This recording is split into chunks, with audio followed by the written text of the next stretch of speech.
Benda ni berkenaan dengan iman kita. Mampu bangun di tengah malam, ia bergantung kepada iman kita. Sebab yang membangunkan kita bukan tenaga, bukan kekuatan fizikal, tetapi yang membuatkan kita mampu bangun di tengah malam adalah kekuatan iman. Sebab itu Imam Ghazali sebut di antara yang menghalang daripada bangun di tengah malam adalah maksiat dilakukan pada siang hari. Sebab apa? Maksiat ini membuatkan iman kita jadi lemah. Dalam hadis Nabi SAW, al-imanu yazidu wa yanqus. Iman ini bertambah dan berkurang. Al-imanu yazidu bi ta'ah wa yanqus bil ma'siyah. Iman ini akan bertambah dengan buat ketaatan dan akan berkurang, turun rendah bila melakukan maksiat. Sebab itu bila kita tanya kenapa lah dah bangun dah buat susu anak, tidur balik. Susah nak tahajud. Kita cek balik siangnya kita banyak maksiat. Kalau bukan siang itu, siang-siang sebelum ini.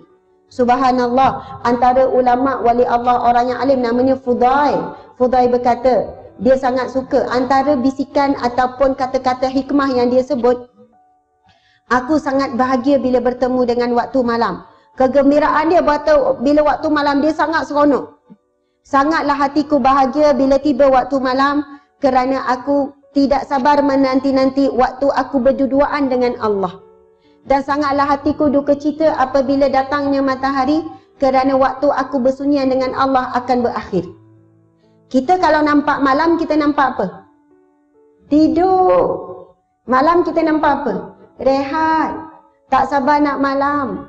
Kita nampak katil, kita nampak sofa, ada orang nampak cerita TV. Ada orang nampak malam boleh terlentang layan telefon. Yang kita nampak itu. Tetapi orang-orang yang soleh bila malam rasa seronok. Ya Allah, tak sabar malam sebab tak sabar nak tidur sekejap, kemudian nak bangun berduaan dengan Allah. Bila siang dia rasa sedih sebab dia kata berakhirlah waktu aku dengan Allah Subhanahu Wa Taala. Masya Allah. Sebab siang disibukkan bertemu dengan manusia, malam disibukkan bertemu dengan Tuhan manusia. Masya Allah. Jadi nak sebut firman Allah, nak sambung lagi. Inna sanulqi alaika qawlan sakila.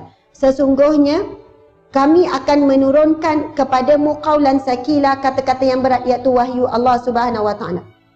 Orang yang bangun di tengah malam atau hujung malam pun tak apalah ibu-ibu sekalian, mereka akan memiliki hati yang kuat untuk menerima segala perintah dan meninggalkan segala larangan Allah Subhanahu Wa Taala. Itu barakah kelebihan orang bangun malam. Seterusnya Allah menyambung lagi, Inna nasyi'atal laili hiya ashaddu wat'an wa aqwamu qila. Sesungguhnya ibadah malam itu, qiyamul lail itu akan menguatkan, ashaddu wat'an, akan lebih kuat kesannya, wa aqwamu qila, dan dia akan membetulkan bacaan. Bacaan yang kita baca Al-Quran ke zikir ke akan lebih membetulkan kita. Dia akan memberi keteguhan hati kepada orang yang bangun malam. Bila hati kita teguh, subhanallah, segala ujian Allah menjadi lebih mudah untuk kita hadapi. Seterusnya saya nak bacakan firman Allah Subhanahu Wa Taala. Bukan firman Allah tapi sabda Nabi SAW berkenaan dengan qiyamul lail ni. Nabi SAW bersabda, An Bilalin anna Rasulullah SAW qala, Alaikum bi qiyamil lail fa innahu da'bu salihina qablakum.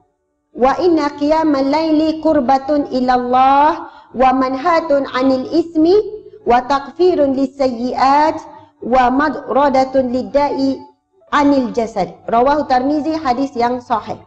Yang bermaksud daripada Bilal bin Rabah radhiyallahu anhu, Rasulullah sallallahu alaihi wasallam bersabda, hendaklah kamu berqiyamul lail kerana ia adalah adab, akhlak ataupun sifat kehidupan orang-orang soleh sebelum kamu, kerana ia boleh mendekatkan qurbatun ilallah, merapatkan hubungan kamu dengan Allah dan menghalang kamu daripada berbuat dosa, menghapuskan bagi kamu segala jenis kejahatan serta menjauhkan penyakit dari tubuh badan.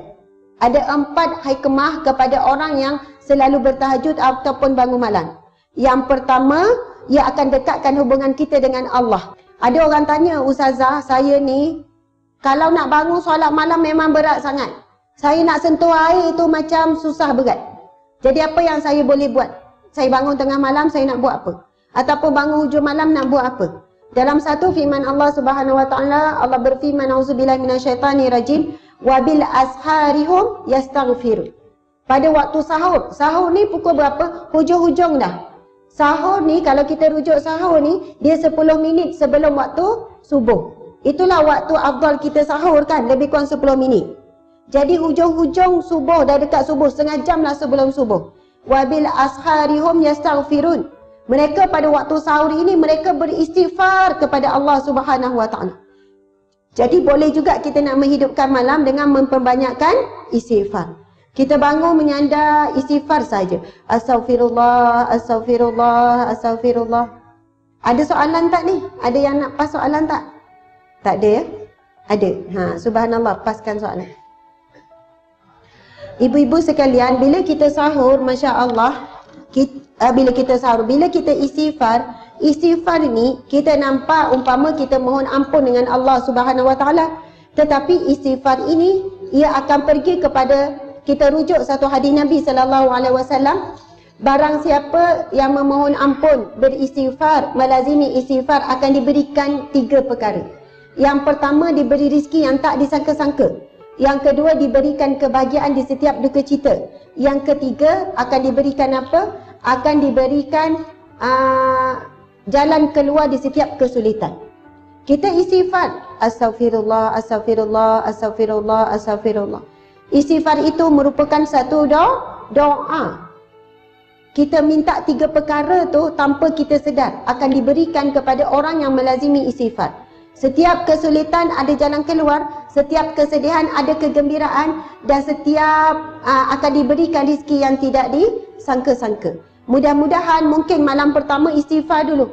Lama-lama lepas seminggu, lepas 2 minggu, badan kita makin kuat untuk bangun di tengah malam. Akhirnya kita mampu untuk solat tahajud. Waktu tahajud bermula isyak sampailah ke subuh. Ada orang dia tidur dulu, syaratnya wajib tidur dahulu. Mula-mula tidur dahulu, tidur, kemudian tidurlah bangun pukul 10. Dah boleh tahajud belum? Dah boleh dah. Tidur dulu lepas isyak. Yang penting bermula selepas isyak sampai subuh. Ada yang tidur dulu bangun-bangun pukul 9. 9 sembahyang isyak dah boleh buat tahajud dah. Itu yang dipanggil awal malam. Tiba-tiba banyak pula soalan ni kan. Bismillahirrahmanirrahim.